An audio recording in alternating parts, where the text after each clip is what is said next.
Hachem nous amène dans ce monde parce qu'il veut que par nous-mêmes, on arrive à lui ressembler et à se parfaire. Il aurait pu nous créer comme des anges, mais le but est de nous créer mauvais pour, par un travail personnel, accéder à une perfection, notre perfection, par nous-mêmes, c'est-à-dire pour avoir droit à l'union avec Hachem. Hachem, il est vivant parce qu'il est maître. C'est le maître de tout, son nom est Yud Kei Vav Kei, celui qui a été et sera, c'est-à-dire être. Être, il est vivant. La source de toute la vie, l'être suprême. Tous les éléments qu'on appelle vivants de la réalité, minéral, végétal, animal, même angélique, les anges, sont morts. Bien qu'ils sont vivants, c'est une réalité proche de la mort, parce qu'ils n'ont aucune volonté propre, aucune responsabilité. Ils sont le fruit total et absolu du programme d'Hachem. Hachem, le grand programmateur, et jamais une tulipe peut devenir rose, ni un morceau de granit devenir diamant, ni un escargot devenir bœuf, ni un ange faire autre chose que ce que Hachem a programmé en ce qui le concerne.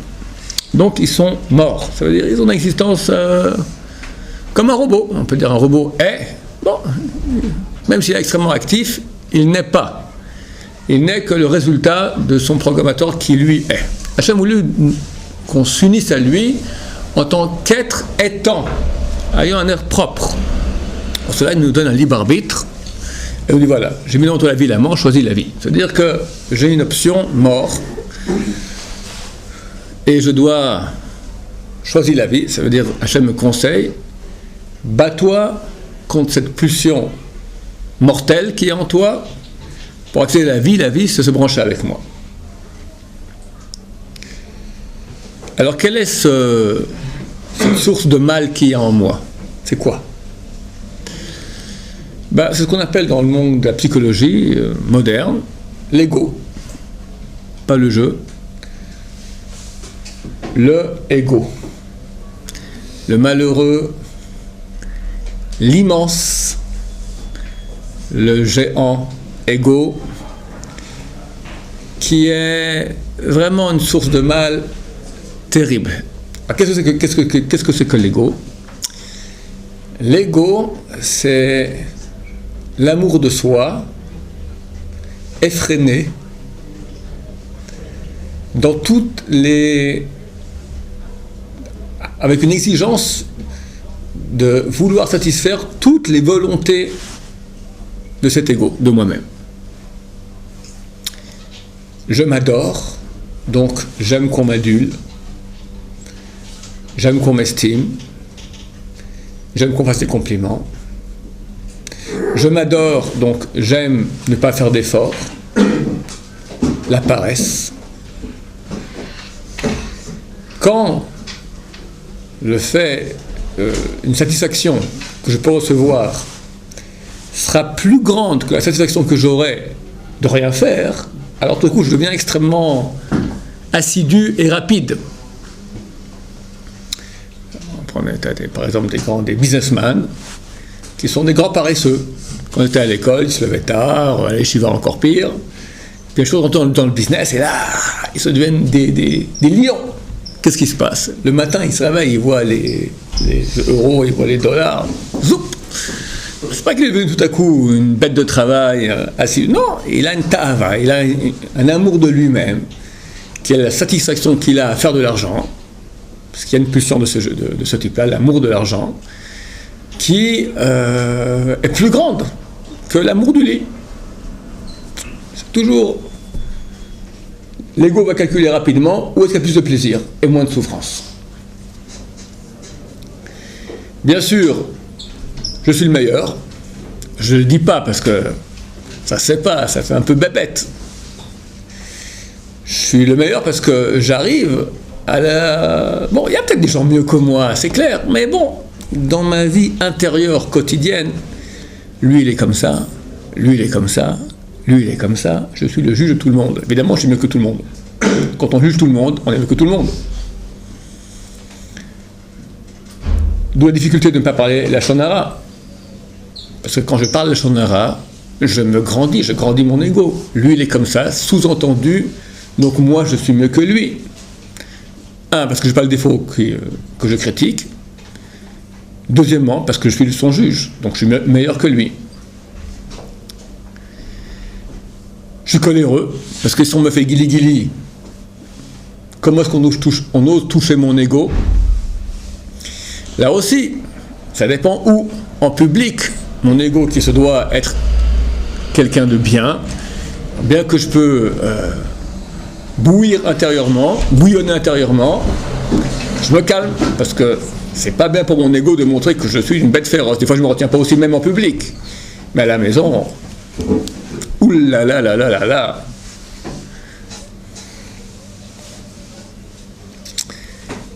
L'amour des plaisirs de ce monde, tout ce qui est plaisir, fait beaucoup de plaisir à l'ego. Voilà. Et on peut dire que dans notre monde aujourd'hui occidental, on vante extrêmement l'ego. C'est le message médiatique qu'on entend le plus. Jouis, kiffe, c'est-à-dire réponds aux demandes de ton ego. Toutes les demandes qu'il a, maximales, de tous les côtés, tout azimut, tout ce qu'il veut. Tes meilleurs rêves. C'est que pour mon corps, l'ego, c'est pas pour mon neshama. Il n'a pas un ego aussi, mon neshama, de vouloir être au-delà, tout ça. Parlons de la neshama. Tu peux te demander quel est la neshama. Très bien. Hachem m'a donné cet ego et m'a donné aussi une neshama pour corriger cet ego. Neshama, elle veut faire ce qui est juste. Elle comprend que c'est faux de dire que je suis le meilleur. L'honneur ne me revient pas. C'est très agréable, mais c'est pas juste. Ça ne te revient pas. Pourquoi tu aurais des honneurs? Qui es-tu? Tu t'es créé toi-même. Tout ce que tu as, c'est Hachem qui te l'a donné. Il y a un travail énorme qu'on pourra faire, bien sûr, grâce à la Neshama, entre autres. Comment on fait? On fait du moussard, on étudie ces choses-là pour réveiller les messages de la Neshama en moi, et ma conscience, lentement, va commencer à corriger mon ego. Mais c'est un travail très dur. Le traité de la Gemara, le traité de la Mishnah, qui ne parle pas de halakha, mais qui ne parle que de mon ego, s'appelle Pirkei Avot. Pirkei Avot. Là-bas, c'est du moussard. C'est tous les conseils pour comment être un homme droit, un homme juste, un homme comme Hachem veut. Pas au niveau de la halakha, au niveau de la conduite. Et il y a un seul endroit dans tout Avot où c'est marqué Me'od. Beaucoup. Dans la halakha, le Shulchan Aruch, c'est marqué une seule fois. Beaucoup, c'est loin des femmes. Et les femmes, beaucoup, c'est loin des hommes. Tsniout. Bien séparé. Ça, c'est au niveau halakha. Au niveau moussar, au niveau de la correction de mon ego.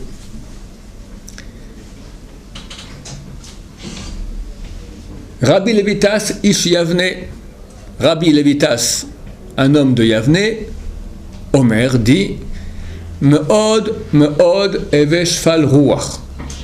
Beaucoup, soit Shfal signifie bas, Ruach, d'un esprit bas. Ça veut dire, en bon français, carpette.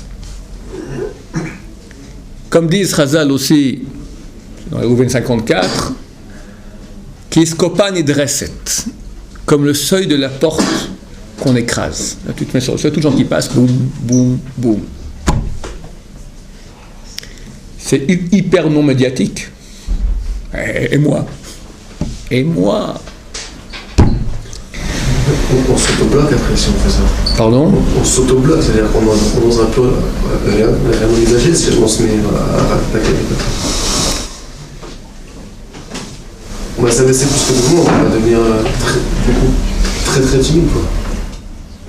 Un des signes d'homme Israël, c'est timide, Baïchan. Un des 3 signes. Baïchan, Rahman, miséricordieux, comme un chassim aime faire le bien.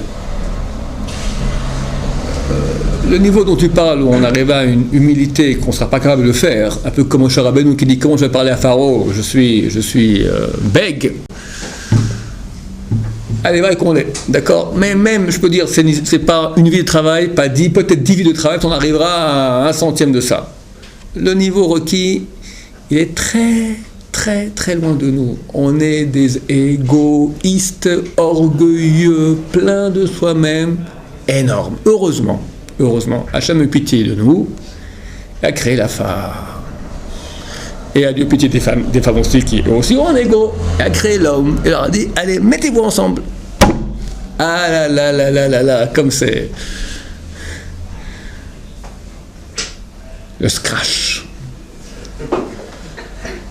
Alors, si depuis qu'on est jeune, on travaille l'ego, quand on va s'unir dans une optique de travailler son ego, d'être pas un receveur pour mon ego, mais un donneur à l'ego de l'autre, alors c'est extraordinaire. Le couple devient un tremplin d'unité, de connaissance d'Hachem, de sainteté. Mais, si on ne l'a pas fait, alors ça devient l'école à la dure. Pourquoi je devrais faire ça? Je ne comprends pas. Enfin, dans le couple, très souvent, le malaise qu'il y a, des 2 côtés. Je donne beaucoup, je ne reçois rien. Je donne beaucoup, je ne reçois rien. Pourquoi? Parce que depuis que je suis petit, je suis habitué à recevoir, pas donner. Mon ego est comme les trous noirs dans l'espace, ça avale tout, d'accord? En tout cas, on te dit maintenant, il faut donner. Rien que donner. C'est une révolution terrible. Un des moyens qu'Hachem nous a indiqué pour arriver à un peu atténuer notre ego est une chose qui est rare aujourd'hui parce que nous sommes tous des grands égoïstes et orgueilleux. Mais c'est un travail à faire. C'est le premier mot qu'on prononce le matin en ouvrant les yeux. Modé Ani.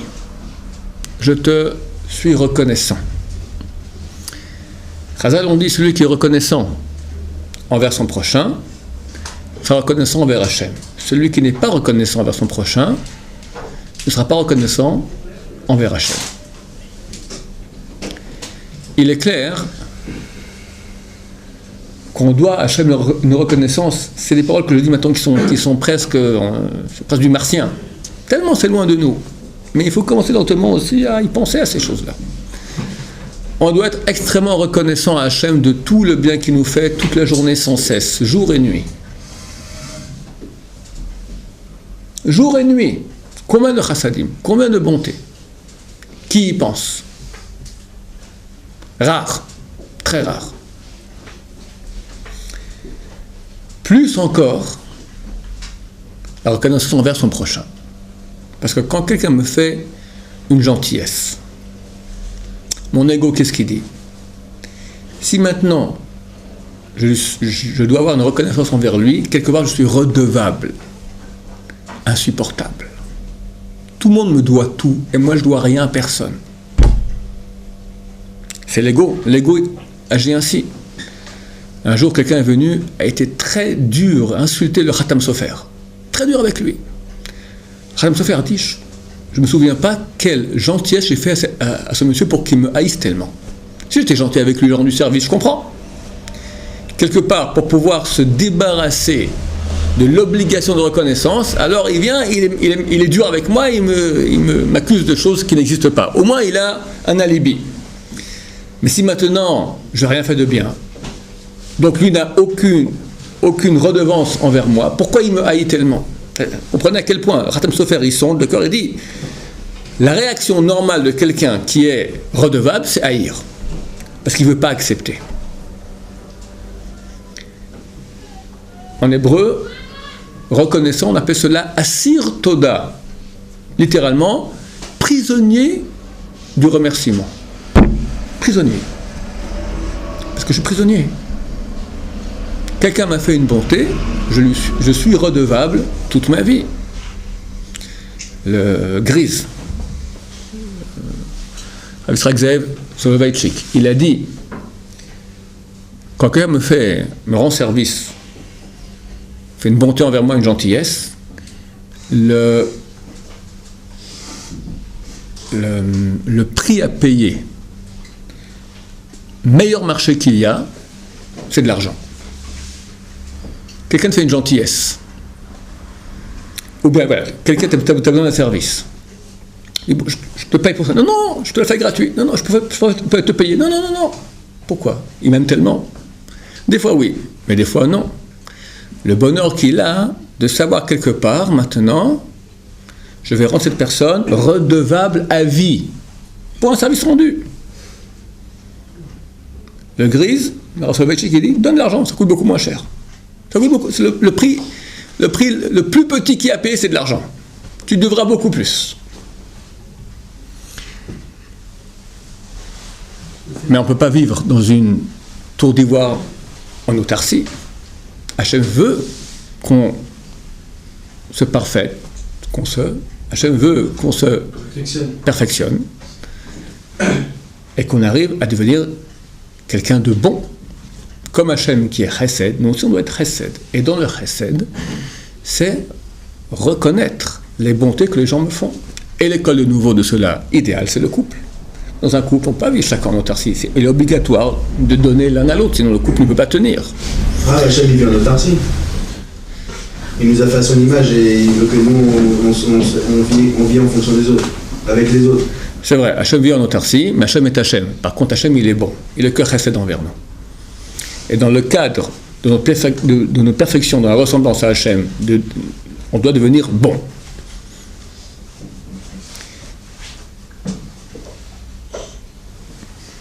Dans un couple, chacun fait beaucoup pour l'autre. On ne doit pas avoir l'impression c'est normal. Moi je fais, c'est normal que lui aussi il fasse. Là c'est le début de la fin. Parce que comme j'ai dit, étant éduqué et vivant dans une société où on nous dit sans cesse, profite, reçoit, jouit. Le don pour nous est très difficile. Et quand on fait un don, ça a pour nous une valeur énorme. Et quand on reçoit de l'autre, c'est normal. Donc je dis, où est le piège? Je veux dire, j'ai donné énormément. Ce que j'ai reçu tout à fait normal, il y a des équilibres. C'est pas normal. Et on arrive près de la fin. Pourquoi je fais tellement, je reçois rien? L'optique juive, elle est, tu donnes, sans compter par amour pour l'autre, comme Hachem ne compte pas avec nous. Et plus tu donneras, plus tu recevras, plus Hachem ne fait pas dans l'optique de recevoir. Je te dis en passant.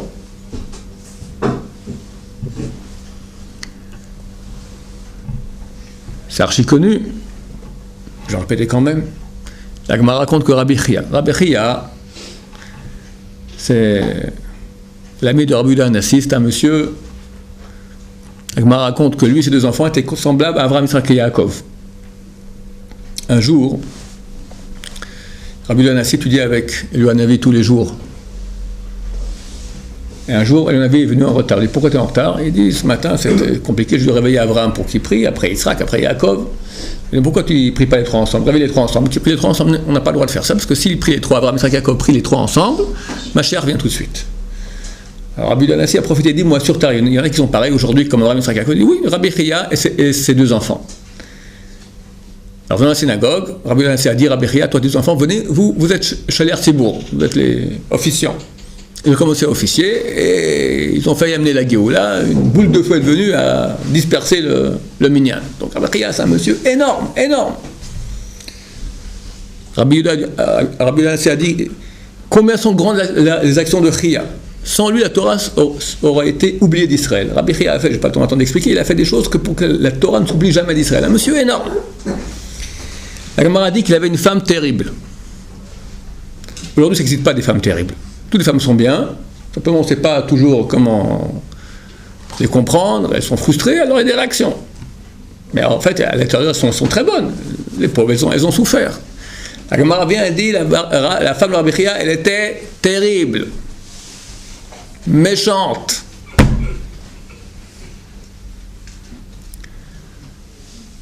Un jour, elle est dans le marché avec un de ses élèves, il voit un truc sympa, hop, il achète, et un petit emballage cadeau comme ça, pour sa femme. L'élève dit, je ne comprends pas quoi de grave. Tout le monde connaît votre femme, on la connaît, c'est terrible, vous faites un cadeau. Il répond, Dayenu, ça nous suffit qu'elle éduque nos enfants et qu'elle nous sauve du péché. Si on n'a pas de femme, on est avec d'autres femmes, on ferait des péchés avec d'autres femmes. On a une femme, on ne fait pas de péché. Ces deux choses-là, à propos de laquelle Rabbi Chia exprime sa reconnaissance. Je suis reconnaissant pour ces deux grandes choses qu'elle fait. Elle éduque mes enfants, elle me sauve du péché. Sa femme a fait quelque chose pour éduquer ses enfants. Elle ne fait pas pour lui.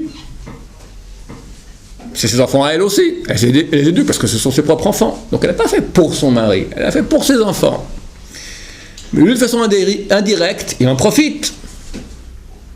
Être femme, elle n'a pas fait, elle ne s'est pas créée elle-même femme pour... elle ne s'est pas créée femme pour sauver son mari du péché. Elle est femme, de façon naturelle, elle sauve son mari du péché. Elle ne s'est pas fait femme pour lui. Donc elle n'a rien donné.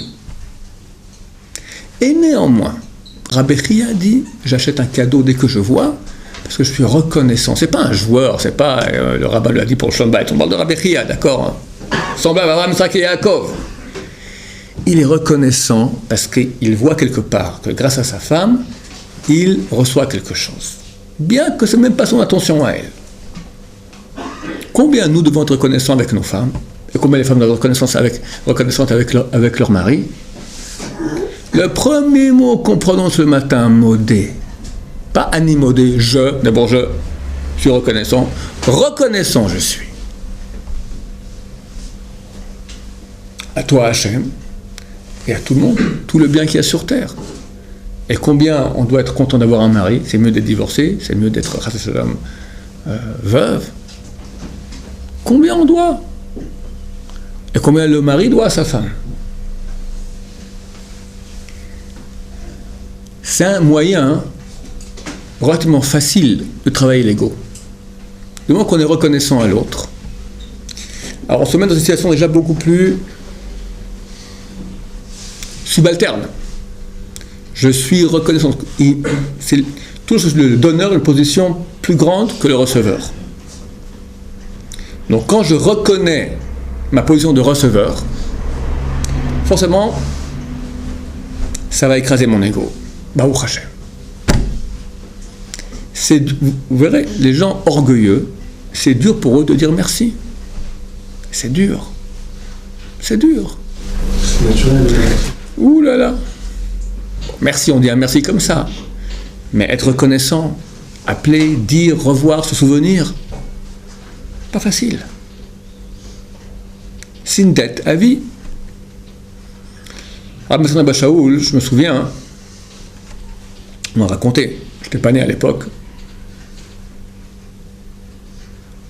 où j'étais né peut-être, enfin, il y a deux parties dans l'histoire, une avant, une après que j'étais né. Un jour, il est parti à un mariage. Bon, c'est un grand rave.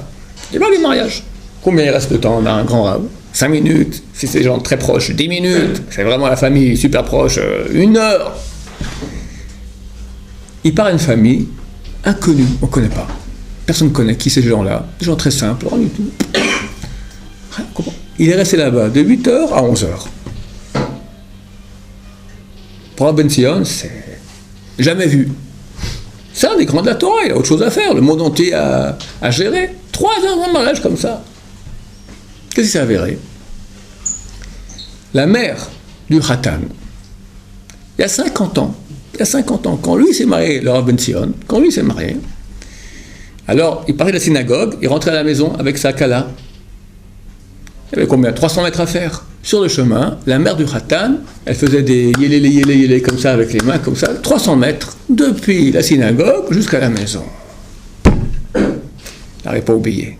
Il y a 50 ans, elle m'a fait ça, à Karatatov. Je dois être reconnaissant. Il va 3 heures au mariage, j'amène des choses. Elle a fait ça, je refais. Ça, c'est une âme pure. Ça, c'est quelqu'un qui reconnaît. Et quand on reconnaît ça, on reconnaît aussi toutes les bontés d'Hachem. Et comme dit le Ramban dit c'est quoi le monde, le but du monde? Le but du monde, la Hallel ou l'Odot l'Hachem. Louer et remercier Hachem. Hachem a créé le monde pour qu'on le loue et qu'on le remercie. Parce que lorsqu'on reconnaît les bontés d'Hachem, on se branche avec lui. Tu reçois un flux d'amour. Si tu en es conscient, tu le reconnais, tu le dis, ça devient une histoire d'amour. Toute la Torah, c'est une histoire d'amour. Toute la Torah, c'est une histoire d'amour. Rabbi Akiva a dit, si tous les livres sont saints, Shirachirim, le Cantique des Cantiques, c'est le Saint des Saints. C'est quoi? Une histoire d'amour. Dans le Saint des Saints, tu as les 2 chérubins, une histoire d'amour. Un mâle, un femelle, dit Srazal. Tout l'exemple de Shirachirim, entre un homme et une femme, c'est Dieu et Israël. Comment créer cet amour? Le but de tout ce qu'on fait, l'étude de la Torah, les mitzvot, tout ce qu'on fait, c'est une histoire d'amour avec Hachem. Comment? Moi, je peux à la rigueur parler à Hachem, je peux peut-être aimer Hachem, mais lui, j'entends jamais. Ben, mon cher ami, c'est faux. Regarde tout le flux de bonté que tous les jours, tu te lèves le matin, tu ouvres les yeux. Il y a le soleil, il y a le jour, il y a une réalité, tu as une famille. Tellement de bonté, chaque détail. Hachem a créé des fleurs. Ça ne fait pas de fruits. Ça ne se mange pas. Ça reste 1 semaine, 2 semaines, ça se fane. Pourquoi il a créé ça? Quand tu passes, tu as un plaisir des yeux. C'est pas un chesed. Et combien de sortes de fleurs? Combien de beautés de fleurs? Tellement c'est calculé tout ça pour que soit beau. Rien que pour toi. Les chats regardent les fleurs, les chiens. Rien que pour toi, Hachem crée les fleurs. Et chaque détail, on peut chercher. Ça devient une histoire d'amour à 2 sens. Je reçois un flux sans cesse. Et le but du monde, le Ramban, c'est louer Hachem. Le remercier, le louer, le remercier, le louer. Ça devient une histoire à 2 sens. Pour y arriver, le couple. Quand moi je serai réceptif, je vais voir. Il faut voir. On dit en hébreu, la cime lève, mettre le cœur. On met le cœur. Que mon cœur ressente toutes les bontés. Combien de bontés me donne mon conjoint? Dans les 2 sens. Ça devient une histoire, une unité extraordinaire. Et partout où il y a unité, Hachem vient, qui est un aussi, et s'installe. Oui. Le problème, c'est que lorsque je reconnais le chesed que me fait l'autre, c'est que je risque maintenant moi de donner parce que je me sens redevable, parce que je suis reconnaissant, mais non pas de façon désintéressée. D'habitude, lorsqu'on se rend compte de la bonté que l'autre fait envers moi, ça crée chez moi, en tout cas dans le cadre du couple, et si je me travaille dans ce sens, pas une dette, mais un amour. Comme un enfant qui aime sa mère. Pourquoi il aime tellement sa mère? Il se sent redevable. Il a tellement reçu, il aime. Comment aimer Hachem? En voyant toutes les bontés qu'il nous fait, on se met à l'aimer. Comment aimer son conjoint? Voilà toutes les bontés qu'il me fait. Je commence à l'aimer. Je ne pense pas qu'il se peut qu'il y ait un piège pareil aussi de se sentir redevable, donc de vouloir casser cette reconnaissance. C'est possible aussi dans le couple. Avec un peu de simatlev, de mettre le cœur vraiment et de bonne volonté, on peut comprendre que c'est une aubaine que j'ai un conjoint pareil, voir tout le bien qu'il me donne, ainsi le sentir vraiment, et là ça crée normalement tout à coup une envie sincère de vouloir donner aussi. Et bien Hachem, on va se donner énormément, et c'est mes... Il faut faire la plongée là. Pourquoi pas? Le Rambam dit un des moyens d'arriver à l'amour d'Hachem, c'est regarder le monde qu'il a créé. Chez moi, j'ai un bouquin dans les toilettes, Quand j'étais jeune, j'aimais bien la plongée. Non, pas avec... J'ai voulu... Bon, bref, je ne vais pas raconter toute ma vie, d'accord, mais j'ai un bouquin de... J'ai un bouquin, je travaille sur les fonds marins, tout ça, les animaux, c'est fantastique, c'est de toute beauté. On a une mission d'aller justement au bout du monde pour aller voir... Je sais pas, je crois que dans le cadre de la Torah, si quelqu'un étudie la Torah, c'est tellement... Mais si maintenant, voilà, tu sors, on fait un tube la semaine prochaine, la semaine d'après, ça dépend de la bonté d'Hachem par rapport à la météo. Certains, quand tu sors déjà, profitez de voir la bonté d'Hachem. C'est clair. Il n'y a rien que le soleil. Quelle invention extraordinaire. Alors, comme les fleurs, combien de bienfaits fait le soleil dans le monde? La photosynthèse, la chaleur, c'est agréable, hein, la bonne humeur, d'accord? Ouais, c'est ça, voilà, c'est... Quel chesed. À part tout. De quoi louer? Si on commence à faire attention à ça, on loue Hachem jour et nuit. L'autre, chaque neshima, chaque respiration, on peut louer Hachem. Il faut faire attention, parce que quand on reste dans son petit ego, toute la journée, un des moyens, dans les yeshiva aussi. Combien on doit être reconnaissant? Rien que on vit en société. Chaque particulier de la yeshiva ici, il aide à cette société. Il est là, il fait partie du groupe. Déjà, rien que ça, tu as une reconnaissance. Il t'a fait un sourire, il t'a aidé pour un pshat. Quoi que ce soit, c'est une grande reconnaissance.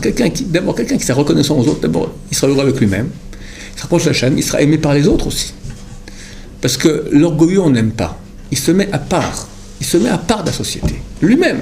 Il y a moi et les autres. Alors, quand tu te sens moi et les autres, ça fait une réaction normale, que les autres se mettent à part. Il y a toi et il y a nous. Quand au contraire, quelqu'un est reconnaissant envers tout le monde, alors il est aimé de tout le monde aussi. Mais comme je dis, c'est un travail de simatlev, il faut y penser sans cesse. Le quotidien nous fait oublier ces choses-là. Il faut y penser, y repenser, pour ça, il faut du moussard là-dessus aussi. Mais comme je dis, c'est pas compliqué. Simatlev, commencez à voir, faire des listes de tous les bienfaits qu'Hachem me fait. Une fois un élève ici à la yeshiva, Hachem m'aime pas. Il y avait des problèmes, elle va pas se marier, il y avait beaucoup de galères. Mais bon, pas sauf, t'es à la yeshiva, t'es là, t'étudies la Torah, tout ça. Non. Vraiment négatif. Et je vais travailler avec toi, tu vas m'écrire tous les jours, comme je dis, 3 ou 5 bienfaits qu'Hachem te fait. Incapable de faire ça. Pourquoi ça provient? Aveuglé, oui, mais pourquoi il est aveuglé? Parce qu'il est centré sur lui-même, donc il ne voit pas le bienfait des autres. Non, parce qu'il croit que c'est normal, tout ce qui a déjà comptabilisé dans le bien. Voilà. On ne fait pas attention, on s'habitue, c'est connu. Tu vas à l'hôpital. Fais quelques oncologie, tu prends les estropiés, machin. Tu sors, tu danses. J'ai mes 2 yeux, j'ai mes 2 bras. Mais quand nous habitons les matins, tout va, ça va un peu guili. Pourquoi je me fais ça? Pourquoi? Qu'est-ce que j'ai fait? C'est injuste. Vous avez dit que l'ego était plus prononcé chez certaines personnes parce qu'ils étaient plus habitués à recevoir depuis leur tendre jeunesse. Ça voudrait dire que dans l'enfance, dans l'éducation de nos enfants, il faudrait justement prendre en compte justement de ne pas trop donner de façon gratuite pour éviter justement de leur développer un niveau trop poussé. Bien sûr, pas trop donner, pas non plus... pas trop donner, éduquer à l'autre, c'est ça l'éducation, c'est ça.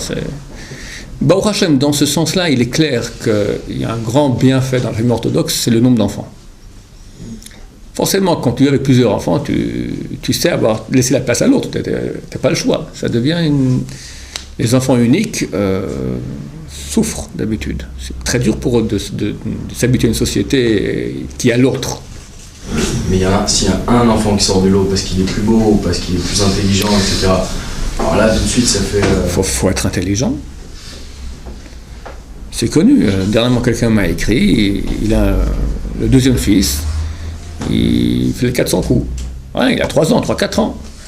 Il a pris un bouquin de Télim, il déchire en petits morceaux. Il l'a mis sous son lit, il déchire en petits morceaux. La kippa, il a allume la lumière, il éteint le Shabbat, d'accord pour ça. Et l'autre, 5 ans, l'enfant modèle. Bien réussi dans tout.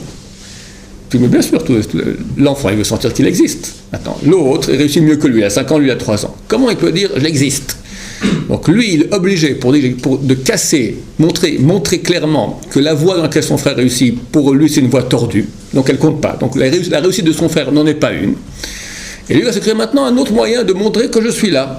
Moi, je suis bon, je suis un bon, je suis plus grand des mafiosi, d'accord ? Je suis un caïd. Alors, qu'est-ce qu'il faut faire ? Alors, il faut... D'abord, les parents doivent s'asseoir et faire une liste de toutes les qualités que lui a, que son frère n'a pas. Et après, commencer tous les jours à en parler.